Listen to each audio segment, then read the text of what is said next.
Today's gonna be a great day. I woke up early, I went to the gym, it was leg day, I came home, blow dried my hair. I'm wearing one of the tops that I made in a recent video. We're gonna be doing a fun upcycle today. So hello and welcome. My name is Bianca and this is a place to inspire and to be inspired. I love all things crafting and creating on a budget.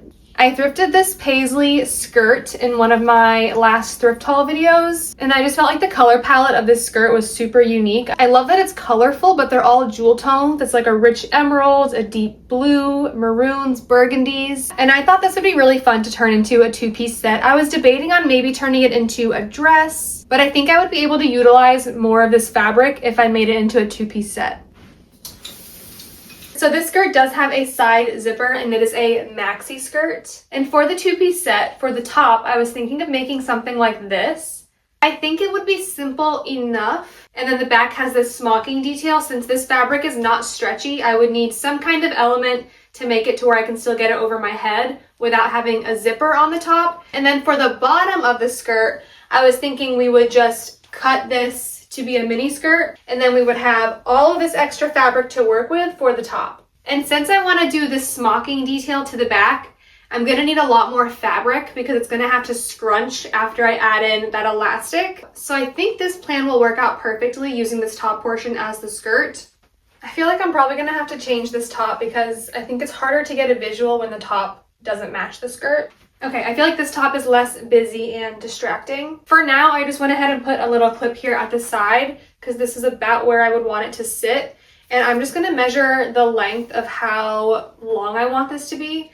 I want it to come just below my fingertips, which would be about 13 inches. And then I want to give it an extra inch just to be safe.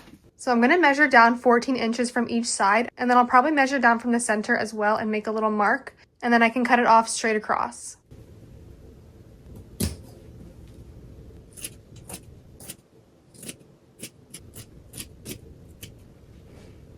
I think we have plenty here to work with for the skirt portion, but keep in mind if you were going to be hemming with a standard sewing machine, you would want to fold it under twice and you would need a lot more seam allowance. But since I'm using my serger to just do a rolled hem across the very bottom, I don't need as much seam allowance, so I can get away with taking more length off. But we're going to take in the waist of the skirt and hem it last, so now we can get started on the top. I'm just going to cut along this side seam here so that I can lay this out and see how much fabric I have.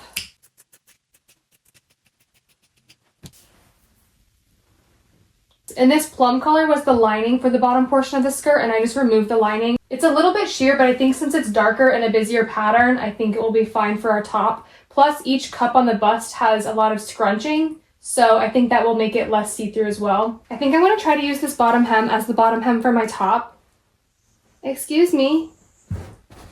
You can't lay here. Like I was saying, I think I want to use this bottom hem as the bottom hem for our top, because it will make it a little bit easier for us if I'm able to just use this rolled hem. I'm going to use this top that I already have just for reference. So this is just going to give me a good idea of how wide I need the top to be when I cut it. So for this bottom portion of the top, I think I'll give myself a little extra. So I'm going to cut my fabric a little bit above where the bottom of the bust is on this top, just to give some room for seam allowance. And I want to give about an inch on each side. That way I can adjust it later if I need to take off more.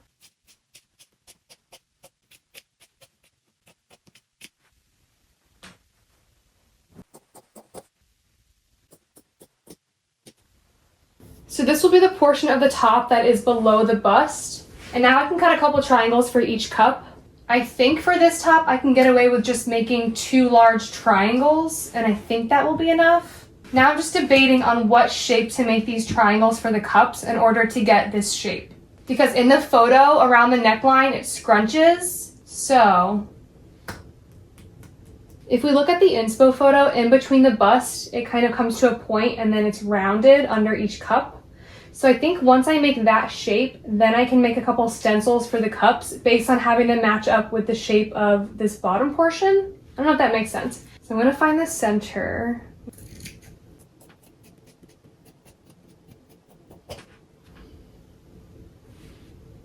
So let's see. I know this is going to be really hard to see. I'm going to put this along this edge.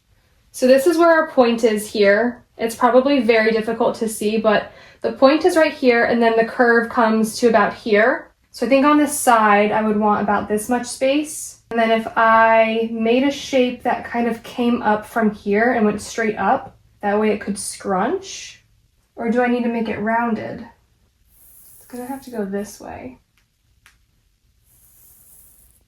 No. Yeah. And then I'm gonna outline this curve here. But I want to cut maybe 1/2 inch below that curve just for seam allowance. Okay. I feel like this is not going to be enough because once this scrunches, I don't know if that's going to be enough coverage. We're going to use this piece now to make a mirror. And now we're going to cut a second one the same shape.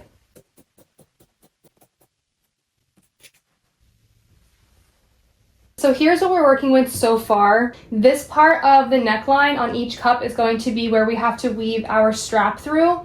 So I'm going to go ahead and take these cups and I'm going to just sew a little channel where we can weave a strap through later on. And I'm going to fold it over maybe 1/2 inch just to have enough room.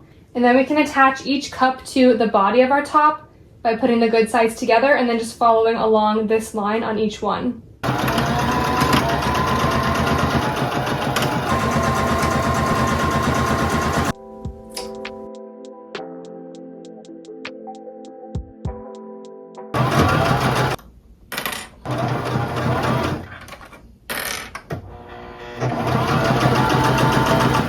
So here's the top now that we attached each cup. Now I need to measure out my piece that's going to go around the back. And I'm going to want my front and back panels to connect a little bit above where the cup starts. So instead of connecting it here, I want to come up a little bit higher just to give me a little bit more coverage. So I'll probably cut this right about here. And then I'll just keep it as one really long strip. I'm starting to have second thoughts on doing the smocked detail for the back. I don't know if there's something wrong with my machine, but even when I adjust the tension settings, it's not scrunching the fabric the way it's supposed to. I did a test run on a piece of fabric like 2 videos ago and I didn't like the results, so I was just using elastic instead. So now I'm kind of debating on whether I want to use elastic thread, excuse me, or if I just want to attach the elastic the way that I've been doing it in my last few videos. I just feel like it's not as efficient to do it that way because elastic thread is cheaper than the amount of elastic you would have to buy to do it the way that I've been doing it. But I think we have to do a few more test runs with the elastic thread and then I'll try to adjust my settings and see if I can get it to work. In the past, I've been able to use the shearing technique to have that like scrunch smocking effect. And I don't know why, but it's just not turning out the way that I want it to. And I don't want to start adding rows and rows of elastic thread to that piece and then have to seam rip the whole thing and start over. Because if I mess up that fabric and make a bunch of holes in it, I can't just go to the fabric store and buy more. And if I'm not able to do the shearing, I thought I could just attach this really thin elastic and do multiple rows of this. And I know that this method would turn out well. I just might have to go and buy more elastic. So it just wouldn't be as budget friendly to do this method.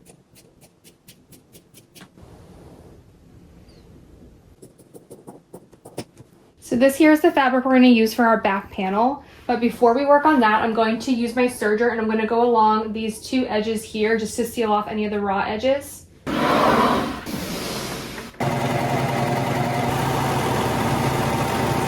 Here's what that raw edge looks like now that we've used our serger to seal it off. I think I might have a new plan. This is the front of our top here. And then this panel here is the panel that I cut, which was going to be the back, and I have a lot of extra fabric because I was going to scrunch it. I think I'm going to attach this back panel to one side of the front, and then I can decide if I even need to add the elastic to the back. Maybe I can just add a little extra fabric, and maybe I could make this top work as a flowier top and not have this smocking detail in the back. We're going to try that first before we start adding in a bunch of rows of elastic to this.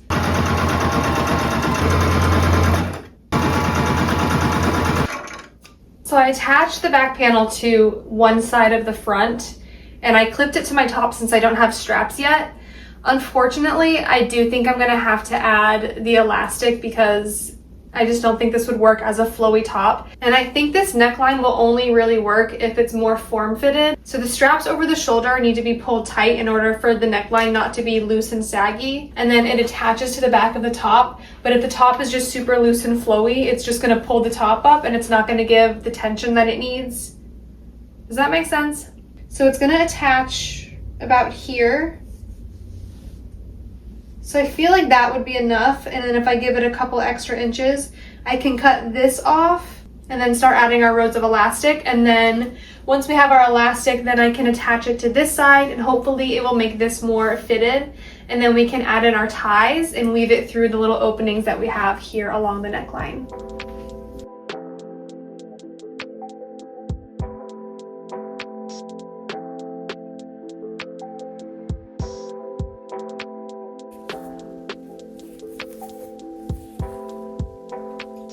I got through 1, 2, 3, 4, 5, 6, 7, 8 rows of elastic, and it looks something like this from the inside, and then this is what it looks like from the outside. I think I'm going to attach the other side now and try it on, and maybe it'll look good just having a few rows of elastic here at the top and then having it flowy from here down.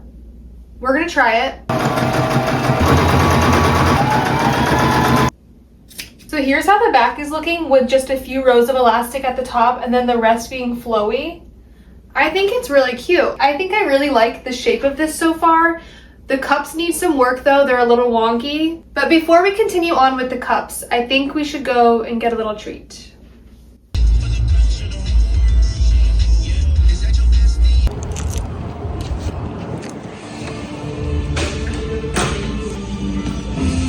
I got a decaf brown sugar latte with oat milk. And then I got the Sandy Beach donut, which I think is just like a glazed donut with cinnamon sugar. Really hits the spot after sewing all day.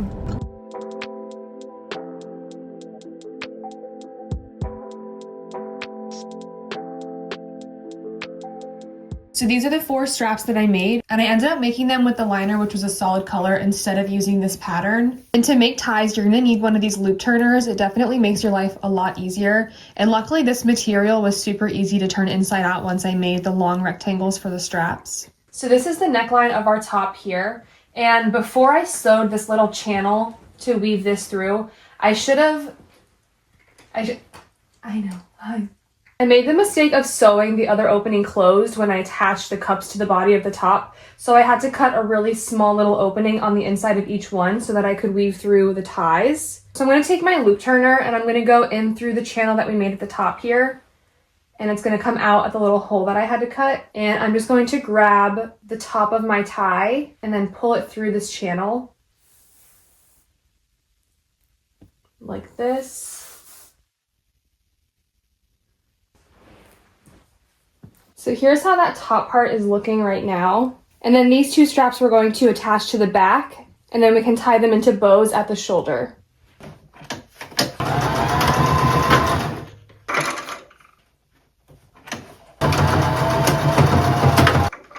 Now I can show you what I meant when I said the top part was a little wonky. I attached the ties at the back, and then for the middle here, I just tied the 2 together. That way I could tie it tight and make the bows and decide how tight I wanted the straps to be before I sewed these in place. And now that I have the ties where I want them, I'm going to do a little stitch at each side, and then I can cut off this tie here in the middle. That way you won't see this at all. But I wasn't able to have as much scrunching here at the neckline as I wanted. Actually, I'm not really able to have any scrunching at all if I want this to have coverage. Otherwise, the more I push this fabric down, the less coverage I have and the less likely I will be to ever wear this. Also, you can see here there's like a lot of extra fabric here at the sides. I did not accurately measure these cups. It's not a problem though, because we can just make a few darts here for the extra fabric. That way it will lay flat. I think it'll be cute. It definitely pulled inspiration from this photo, but it's kind of like my own twist on this top.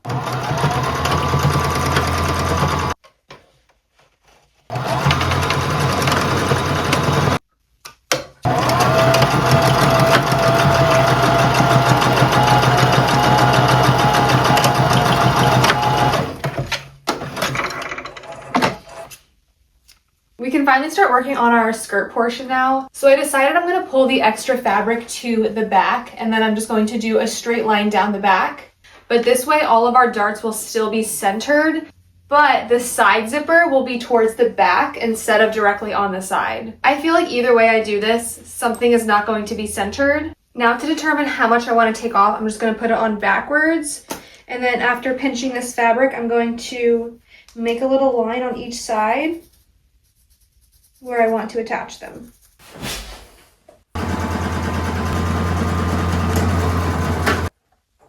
Now I can cut off this extra since I already tried it on and it fits the way that I want. And now I can use my serger to seal off this raw edge here. And I'm also going to use my serger along this bottom edge, and I'm just going to do my rolled hem setting with black thread, and we're going to go all the way along the perimeter. And I'm going to attach that liner piece with the outer fabric together when I do this.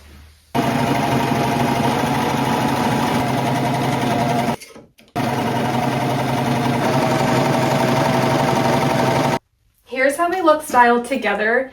It's not my favorite because the top flares out and then so does the skirt, so it has this weird... So I feel like this silhouette is almost like a Christmas tree. The original plan had the top being more fitted, which I think would have given a nicer silhouette. So personally, I don't necessarily think that I will be wearing these two together, but I do have some ideas on how I would style these separately, so I'm going to show you that. For the skirt, I thought it might look cute with this denim shirt that I made a while ago. I also think this mustard yellow would look really cute with this skirt. I do have a mustard colored skirt that I think might look really cute with the top we made. I thought maybe this would be cute, but I was wrong. I do not like it styled with the skirt. Okay, this feels a lot more me. I just paired it with my denim Princess Polly skirt, and then again with my Steve Madden tan leather boots.